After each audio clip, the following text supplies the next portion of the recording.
On July 20th, 1969, the world watched as humanity took its first steps on another world. Or did we? For over 50 years, this moment has been celebrated as our greatest achievement. But tonight, we're not here to celebrate. We're here to ask the questions that have been buried beneath decades of official narrative. What if the story you were told isn't the whole story? Stay with me, because what follows will change everything. Let's begin with something undeniable. In 2006, NASA admitted something extraordinary. The original high-quality recordings of the Apollo 11 moonwalk had vanished, gone. Over 700 boxes of telemetry data simply lost. The most important footage in human history, the proof of our greatest triumph, misplaced like an old grocery receipt. Officials claim the tapes were accidentally erased and reused. But how does the world's most advanced space agency lose its crown jewel? Think about that for a moment. We have footage of presidential assassinations, grainy films from the 1920s, recordings of events nobody thought mattered. Yet the single most scrutinized event of the 20th century, the moon landing, exists only in degraded copies. NASA spent years searching, only to conclude the originals were taped over to save money. Save money? On the footage that justified billions in spending? Something here doesn't add up, and the questions only deepen from here. Look closely at the photographs. In image after image, the shadows fall in different directions. On the moon, with only the sun as a light source, every shadow should run perfectly parallel. Yet skeptics point to dozens of frames where shadows diverge, crossing at impossible angles. Some say it's the uneven lunar terrain. Others whisper of studio lighting, of multiple artificial sources casting these telltale shadows. Once you see it, you cannot unsee it. Then there's the sky. The lunar sky, with no atmosphere to scatter light, should be a brilliant canvas of countless stars. Yet in every Apollo photograph, the heavens are pitch black, empty, devoid of a single point of light. The official explanation involves camera exposure settings. But consider this, a film studio in 1969 would have struggled to recreate an accurate star field. The easiest solution? Simply leave them out entirely. Perhaps the most famous mystery of all, the American flag, planted proudly on the lunar surface, appears to ripple and wave in the footage. But the moon has no atmosphere, no wind, nothing to disturb that fabric. How could a flag flutter in a perfect vacuum? NASA insists it was the astronauts adjusting the pole and inertia kept it moving. But watch the footage again. Decide for yourself whether that explanation truly satisfies. Now we approach something darker. Surrounding our planet lies the Van Allen radiation belt, a zone of charged particles so intense that prolonged exposure could be fatal. The Apollo astronauts had to pass directly through it. Critics argue that the thin aluminum hull of the spacecraft offered insufficient protection. How did these men survive a passage that should have cooked them alive? NASA says they moved through quickly. The skeptics remain unconvinced, and so should you. Remember the context. The Cold War burned at its hottest. President Kennedy had promised the impossible. Here's where it gets stranger. Conspiracy theorists have long claimed that legendary director Stanley Kubrick was secretly recruited to film the landings.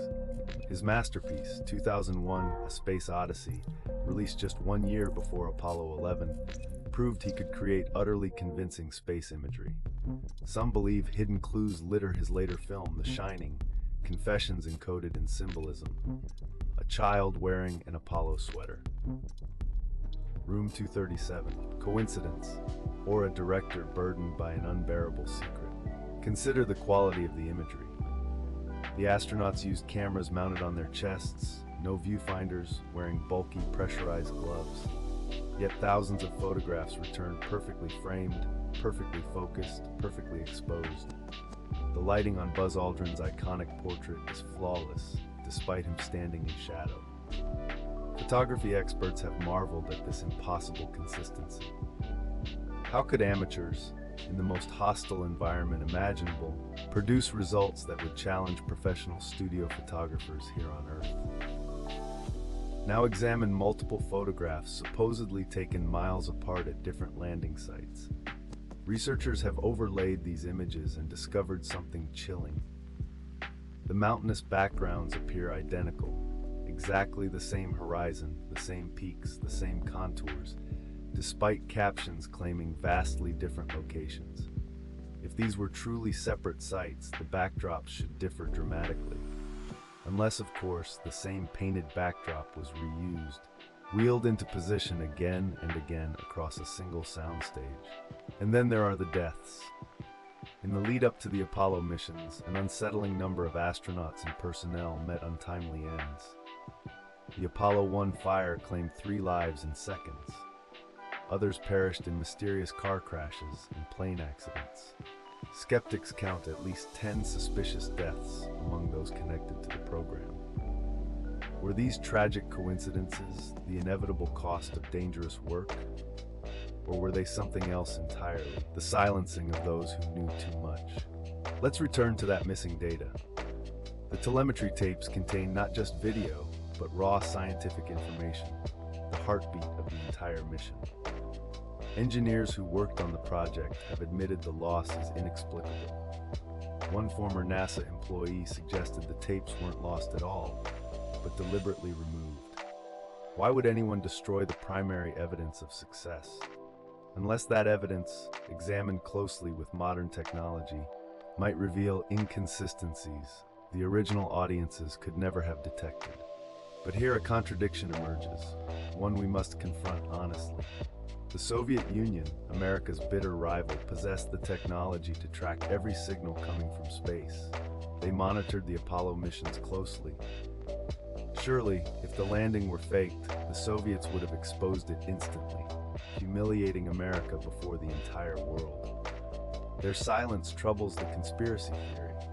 Yet some argue the superpowers shared secrets, that mutual deception served both nations. The plot, it seems, only thickens. We must also acknowledge the evidence that complicates everything. Astronauts placed laser reflectors on the lunar surface, devices that scientists on Earth still bounce lasers off today to measure the exact distance to the moon. This is real, verifiable, ongoing. But skeptics counter that unmanned probes could have placed these reflectors. The Soviets did exactly that with their robotic missions. So the reflectors prove something reached the moon. But do they prove that men walked there? Over the decades, individuals have stepped forward claiming inside knowledge. Some described sound stages hidden in remote military bases. Others spoke of being sworn to secrecy, of signing documents that bound them for life. Most were dismissed as attention seekers or fantasists, but a pattern persists across their accounts. Details that align in uncomfortable ways. Are these the ravings of the deluded, or fragments of a truth so large that no single person can prove it alone? Consider the technology of the era. The Apollo guidance computer had less processing power than a modern pocket calculator. Your smartphone is millions of times more capable. Critics ask how such primitive equipment could navigate 250,000 miles through space, land softly on an alien world, and return safely. NASA points to brilliant engineering and human ingenuity, but the gap between the tools available and the achievement claimed remains, for many, a chasm too wide to cross. Here is perhaps the most haunting question of all.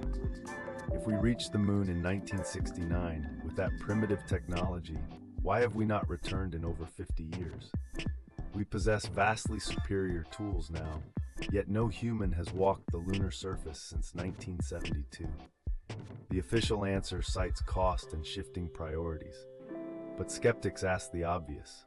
Is it possible we stopped going because we never truly went in the first place? So where does this leave us? The missing tapes, the impossible shadows, the absent stars, the waving flag, the deadly radiation, the convenient deaths, the identical backgrounds. Each alone might be explained away, but together, woven into a single tapestry, they form a pattern that demands attention. The official story asks for our faith. The questions ask for our scrutiny, and in the gap between faith and scrutiny, the truth may be hiding. I am not here to tell you what to believe. The evidence sits before you, the questions laid bare. Maybe humanity truly conquered the heavens that summer night. Maybe the greatest deception ever conceived fooled an entire planet. The buried evidence whispers, but you must listen carefully. Examine the footage, question the narrative, trust your own eyes. And remember, history is written by those in power. The truth, however, belongs to those brave enough to seek it.